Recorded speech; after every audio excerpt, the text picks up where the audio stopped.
ไปต่อที่ข่าวองค์การอาหารโลกได้มีการสุกยู่แม่หญิงอยู่ที่แขวงหัวพันเพื่อเป็นการกระตุ้นการผลิตกสิกรรม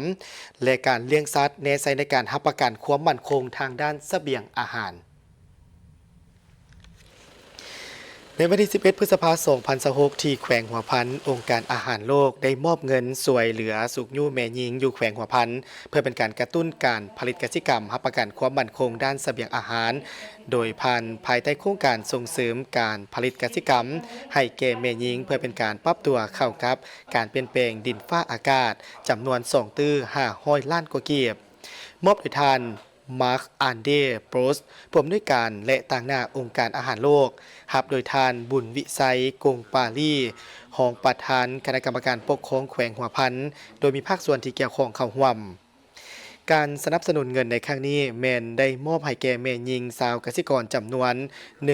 1,000 กว่าครัวเรือนใน23บ้านอยู่เมืองสามใต้และเมืองซอนครัวเรือนละ2.5 ล้านกีบเพื่อนำไปบริหารแผนธุรกิจครัวเรือนเป็นต้นแมนการเลี้ยงสัตว์ปีกการปลูกพืชส่วนตัวปลูกสาลีปลูกกาแฟเลี้ยงสัตว์ปรับปรุงแหล่งน้ำเทคนิคกสิกรรมทนต่อสภาพอากาศและฝึกอบรมแม่หญิง